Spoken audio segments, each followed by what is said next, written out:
used to want to be a nurse. And I went as far as to go to a high school for nursing.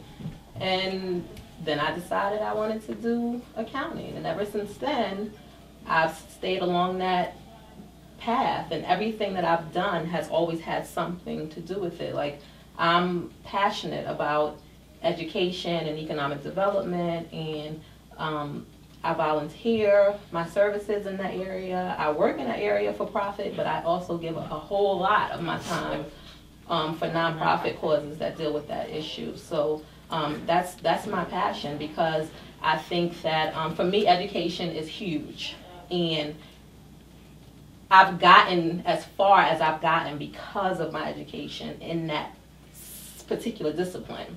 So economic development, I think what people don't realize is that it's directly tied to education. If you look at Long Island, they have huge taxes, but they have great schools. So here in our community, I want to make sure that we have great schools, that we have services available to us here in our community. So I volunteer my time for that cause, to help develop that, because eventually we're going to have services here in our neighborhood that's going to make our neighborhood attractive. It's going to bring dollars into our neighborhood, and eventually we will have great schools that our kids can attend right here. For free. Exactly, for free. I think that I think it's an insult to life, to life's purpose, to have a great career that you love, but you can't have it because you have to get your kid to the good school way across town. When it's the school right behind me, I should be able to walk to the corner. I go this way, my kid goes that way, and when I get home in the evening, I pick my kid up from whatever after school activities they're attending.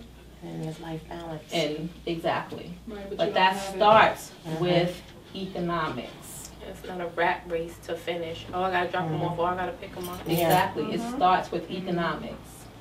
So if I help to get people to understand the need to reinvest into the community and help create projects and businesses in the community that can, or educate people about businesses and start businesses in the community, eventually we'll have that.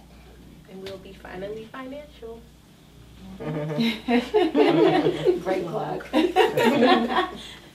Wow. Who's next? Yeah, that was deep. You. Yeah. Me? I think so. Yeah. Oh, no. Everybody answer. Everybody, no answer. I know that my purpose is in helping others, and I feel it's in.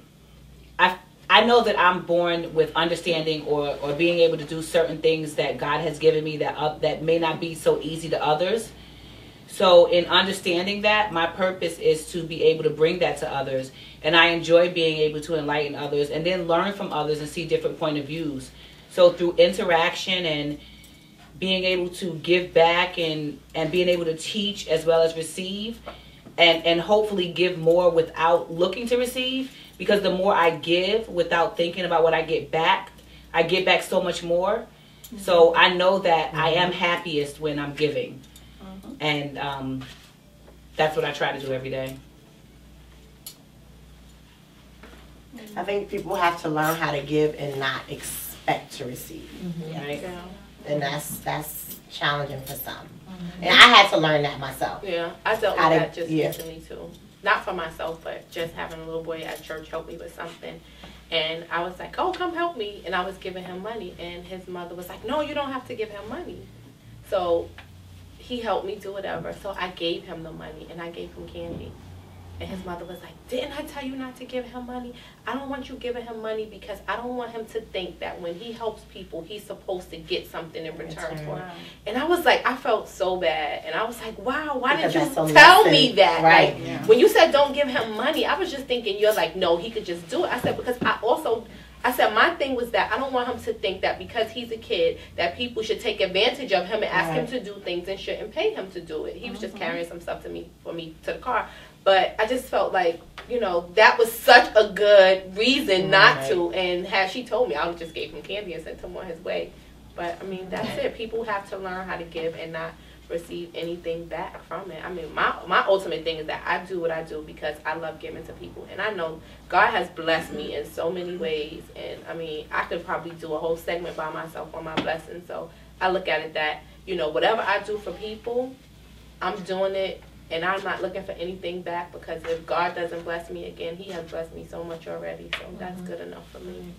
And I think along the course of finding your life's purpose, one of the things that is important to realize is that when finding your life's purpose is not going to be easy. Anything worth having is not going to come easy. You have to work for it.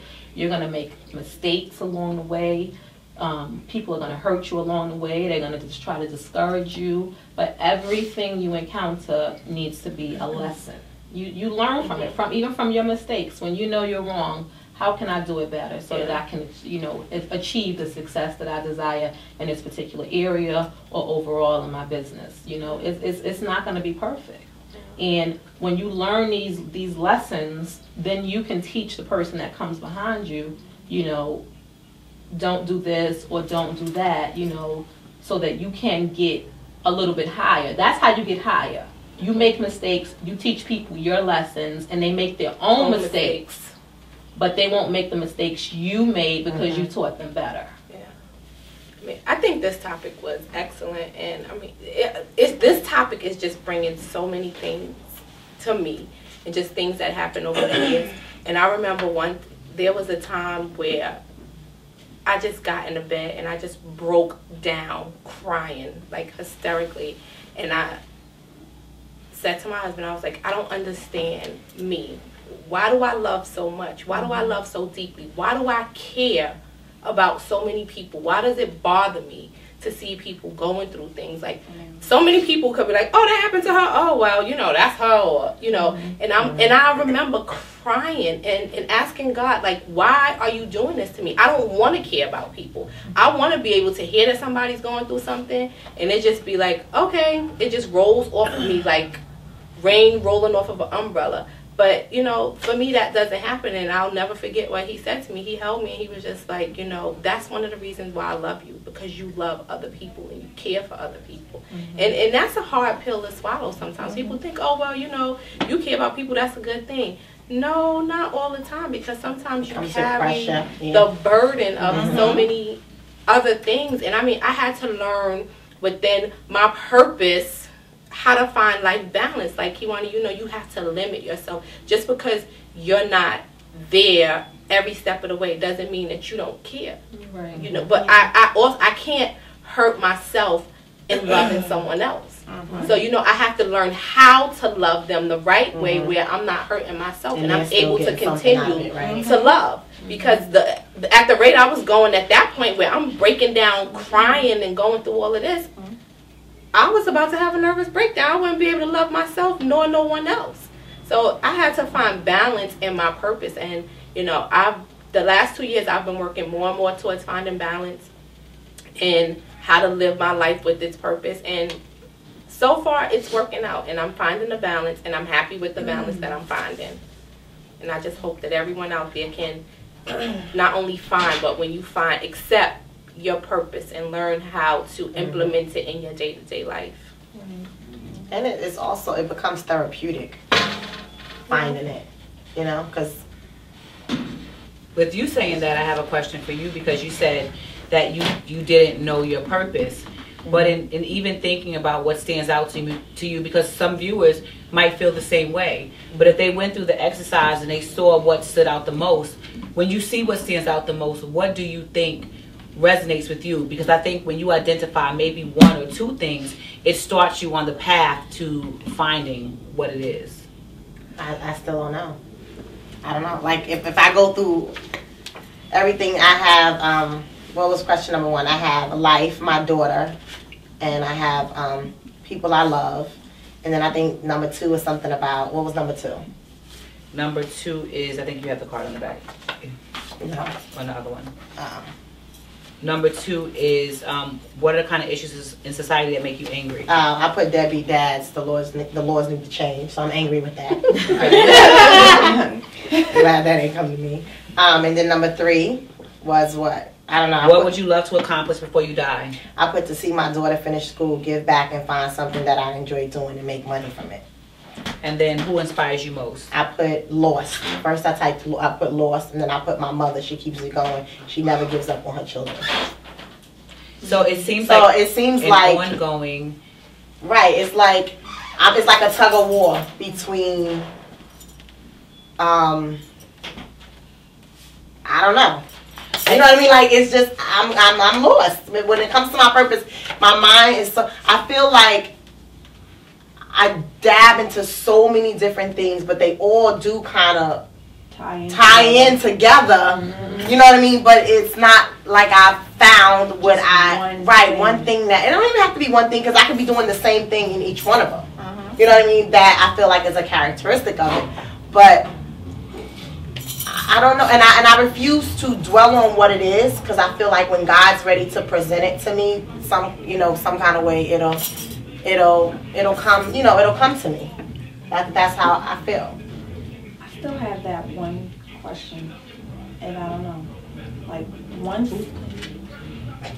your purpose, or you find your purpose, or you have brought your purpose into light and it's done. Is that the end? Is that the end? I don't think it's done. I think that you continue to live your purpose. You continue to open up, like new horizons come with your purpose. Like within your purpose, you're gonna experience once you identify your purpose, and you start to tune into it. So much more is gonna come about from your purpose. And I mean, one thing that I can say that helped me with my purpose is you have to pray. You got to ask God to reveal your purpose to you. Like, tell him, like, I don't really understand what it is, God. I need you to spell it out for me, to make it plain. Allow me to see what your purpose is over my life, and he'll reveal it. I guess I can add to that by saying, if you log on to the Bklyns Bridge website, each of us have a bio. In my bio, it says, I'm a young woman in between, I'm a young woman and successful accountant. And in between them all, I'm trying to find balance and, all these different things. But I'm Janice first. Janice likes green. Janice likes to dance. Janice likes all these different things. After that, I'm an accountant. I'm a volunteer. I'm all these other things. But be who you are first. That's how you find balance. If you like something, enjoy liking that. Don't stop being who you are to be whatever your purpose is. You can be your purpose and be that other person that you enjoy. Because sometimes your purpose is a lot of work, and sometimes you need a release from your purpose. So how do you get a release from that purpose? By going out to buy yourself a green shirt if green is what you like.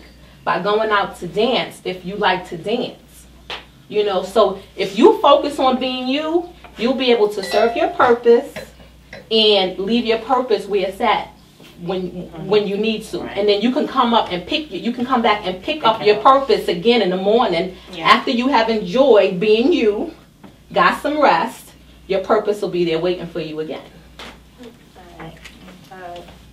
So we thank you for tuning in. We will let Monique close, but I want to leave you with one thing, and hoping that you're able to take this exercise, and if there's one thing that you can take from it that will help you on the path to understanding your purpose in life, then you have done us a world of justice. So Monique, you can take us out. Thank you for tuning in again to another episode of Bklyns Bridge. Hopefully you found your purpose with us. Please check us out at Bklyns Bridge, our Twitter page, and Bklyns Bridge group, Facebook.